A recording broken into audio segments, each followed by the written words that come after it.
Bonsoir à toutes et à tous. Je salue aussi ma collègue Graziella Melchior qui est ici présente dans la salle, mesdames et messieurs les élus, chers citoyens. Je suis vraiment contente d'être ici ce soir. Merci à la NAB et à OVEC 21 d'avoir organisé cette soirée et de m'y avoir invité.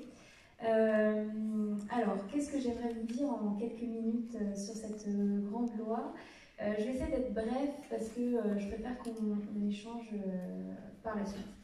En fait, il faut savoir qu'un peu partout sur les territoires, on remarquait qu'il y avait des initiatives qui se montaient, notamment sous la précédente mandature, Stéphane Le Foll avait initié les projets alimentaires territoriaux. Le Finistère n'a pas été le dernier à s'y mettre.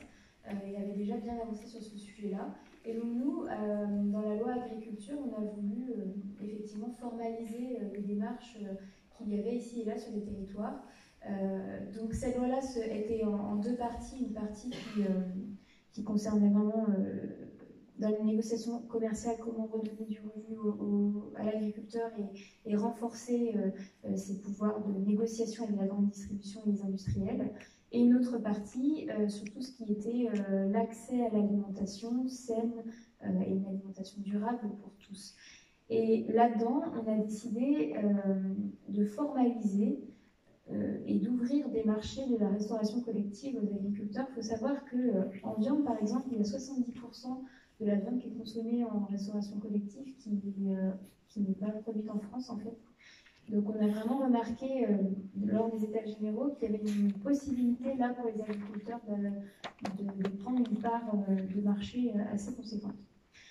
Donc ce qu'on a voulu faire, c'est impulser une dynamique bio en demandant aux collectivités de mettre à partir de 2022 20% de produits bio dans les cantines et 30% de produits locaux. Alors dans les produits locaux, on a ciblé. On a décidé de mettre tout ce qui était les labels, donc les AOP, les IGP, les labels rouges, tout ce qui sont les signes de qualité qu'on appelle les SICO, la HVE, donc ça c'est tout nouveau, vous n'avez peut-être pas entendu parler de ça, c'est la haute valeur environnementale. C'est une certification, pas de produit comme par exemple le label rouge ou le label bio, mais sur la ferme en fait, une manière de faire sur la ferme. Donc ça, c'est tout nouveau et on espère que ça va vraiment se développer. Stéphane Le Foll avait commencé déjà à impulser cette dynamique et nous, on souhaite la poursuivre parce que c'est une bonne chose. Donc on a la HVE de niveau 1, on peut dire que c'est la réglementation standard de l'agriculture conventionnelle. Ensuite, on a la HVE niveau 2 et la HVE niveau 3. Donc on a autorisé la HVE niveau 2 jusqu'en 2030 dans les 30% de produits locaux et on a demandé à ce qu'on ait une HVE de niveau 3 après 2030 parce que on souhaite que les agriculteurs aillent dans une démarche de progrès.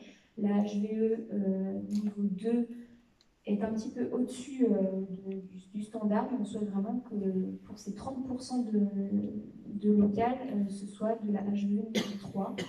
Comme on a peu de fermes aujourd'hui en HVE, c'est pour ça qu'on a laissé un temps assez long pour que les agriculteurs découvrent cette certification et puissent y aller.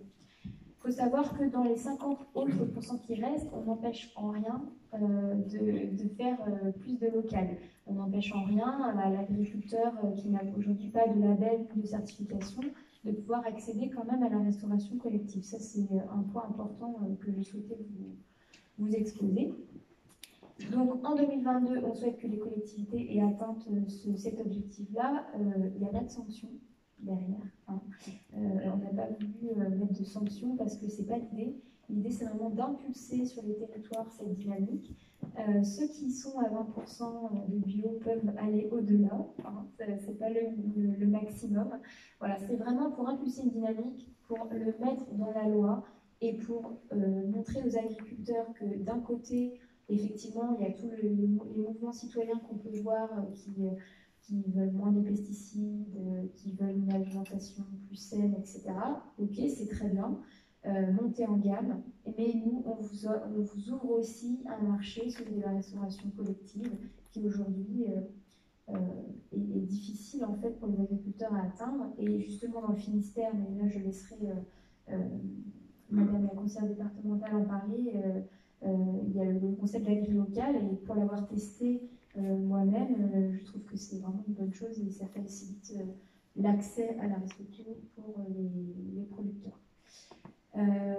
Voilà ce que je peux dire. Est-ce qu'il faut que je continue ou je laisse la parole aux autres On peut peut-être effectivement laisser la parole à Florence Kahn, par exemple, voilà, pour qu'elle nous explique ce qu'a proposé ou ce que fait le conseil départemental et quelle est la réponse des collèges aujourd'hui dans le département dans ce domaine-là. Et puis effectivement, on aura des échanges après, on pourra creuser tel ou tel aspect. Mais moi, je retiens un chiffre, par exemple, quand vous dites que 70% de la viande consommée dans les cantines est importée des autres pays. C'est affolant. Au niveau national. Au niveau national, oui. Donc, bonsoir à toutes et à tous. Donc, je remercie également l'association VEC 21 et puis la Maison du Bio parce que c'est bien en cohérence avec les politiques qu'on mène dans le Finistère. Donc, pour bien comprendre, moi je suis déléguée à la vie collégienne et puis depuis peu aussi j'ai en charge la plateforme AgriLocal et je pourrais aussi vous en dire un mot parce que je pense que c'est un outil en fait qui peut justement aller dans le sens de la loi Egalim. Donc par rapport à la politique de la restauration collective qui est menée dans le département, la loi Egalim est venue conforter en fait cette dynamique. Donc nous dans les collèges, il y avait tout d'abord, je vous raconte un petit peu l'histoire pour comprendre aussi quelquefois quels sont les obstacles. On avait donc la volonté d'améliorer déjà la qualité au niveau de la restauration collective et on a vu que c'était pas toujours très très simple. Et donc, on avait repéré un chef de cuisine qui était un petit peu moteur et dynamique et qu'on a un petit peu sorti, on va dire, des sites de production et qui accompagne aujourd'hui ces pairs. Parce qu'on se rend compte que la formation, c'est quelque chose aussi de très important si on veut avancer, si on veut améliorer, si on veut faire plus du bio. Et puis, on a aussi, donc, comme vous l'avez dit, on a une convention avec la Maison du Bio qui nous accompagne en fait pour changer ces modes d'achat tout simplement et après aussi de production dans les collèges. Alors je vais en citer un parce que la MAB a accompagné ce collège-là. C'est un collège de Pénarqueuse à Brest qui était à peu près à 5% de bio et donc avec le défi alimentation positive, donc un accompagnement pendant une année, ils sont aujourd'hui à plus de 20%.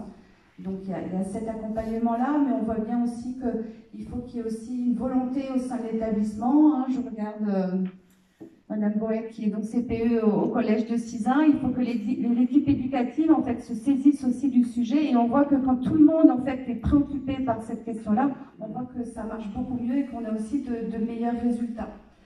Voilà, et puis aussi depuis cette année, on a un nouveau dispositif. En fait, là, c'est plus pour accompagner les élèves, pour que l'élève soit autonome sur son alimentation, pour qu'il comprenne aussi ce qu'il mange, pour qu'il ait cette capacité à décrypter ce qu'il mange. Nous, dans les collèges, on a fait une enquête à la fin d'année et 50% des collégiens ne pensaient pas que les repas étaient produits sur site. Donc, on a refait tout un travail de communication. Avec, voilà, c'est noté quand c'est fait maison, c'est noté quand c'est fait bio.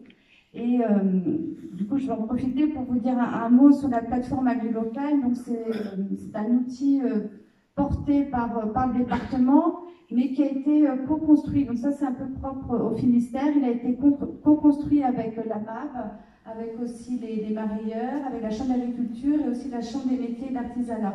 Donc, c'est un outil numérique qui permet de rapprocher les producteurs locaux et les acheteurs. Voilà, donc on a expérimenté cet outil sur 2 territoires dans le Finistère et donc là on vient de terminer en fait les réunions pour généraliser cet outil. Voilà ce que je peux vous dire sur la plateforme AgriLocal et moi je pense qu'il y a un enjeu aussi très très important parce qu'AgriLocal c'est pour proposer une alimentation de qualité et de proximité mais c'est aussi pour soutenir nos producteurs locaux. Et je pense que ça, c'est important. On a de beaux témoignages dans ce sens-là. Quand on a des agriculteurs qui nous disent nous, on est un petit peu isolés, on est seuls dans notre ferme exploitation. Et aujourd'hui, voilà, on refait du lien social parce que le chef de cuisine, il vient nous voir dans notre élevage. Et ça, c'est vraiment, ça donne un autre sens aussi au métier. Et je pense que c'est une façon aussi de valoriser les métiers. Alors nous, on voit bien que dans les collèges, les chefs de cuisine, c'est pas toujours déjà, c'est pas simple de les recruter. On voit bien que c'est un métier aussi qu'on devra peut-être revaloriser déjà économiquement, Donc là, c'est une réflexion qui est en cours, nous, au sein du département. Et puis aussi, dans les collèges, avant, des fois, on ouvrait un sachet et ça prenait 30 secondes. Aujourd'hui, on cuisine différemment. Il faut de la ressource humaine pour éplucher les légumes. Et voilà, et c'est tout ce travail d'accompagnement-là qu'on doit poursuivre. Donc aujourd'hui, moi, je ne peux pas donner les mêmes chiffres que vous avez donnés pour la ville de Brest. Hein. C'est vrai que je pense qu'il faut peut-être le dire différemment, hein. Mais bon, je vais quand même le donner parce que voilà, on est là aussi pour dire les choses. Nous, au niveau du bio, en fin d'année scolaire, on était à 10%, mais parce que certains collèges sont à 0% et d'autres sont à plus de 30%. Donc ça montre bien aussi que c'est possible. Et voilà, et que c'est tous ces accompagnements comme le défi alimentation positive qui vont nous aider en fait à avancer sur ce sujet-là. La plateforme agri-locale. Donc là aussi, on voit bien qu'il y a un travail à faire parce que les chefs de cuisine, ce sont des salariés du département. Les gestionnaires, c'est l'éducation nationale. Et puis quelquefois, il faut que ce binôme-là, il fonctionne. Et il faut que tout le monde ait la même volonté et aille dans le même sens. Mais on voit bien qu'il y a un vrai enjeu sociétal. On voit que les parents aussi se saisissent de cette question-là et réagissent en fait dans les CA. Et nous, on organise aussi tous les ans la journée des principaux et puis des gestionnaires. Et on voit que cette année, en fait, ils étaient très, très intéressés sur la question de l'alimentation. Et nous, c'est vraiment un enjeu fort au niveau du département. Au niveau, quand on parle d'action éducative, voilà, l'alimentation, c'est un enjeu fort pour le ministère. S'il vous plaît, est-ce que vous pourriez rappeler le nombre d'élèves en collège, par exemple, si vous avez eu une idée? Alors, on a 61 collèges publics. Et pour les repas, c'est 45 000, je tout à vérifier, je crois que c'est ça, de collégiens, et c'est 17 000 repas par jour. Et combien de salariés qui travaillent dans les cantines scolaires?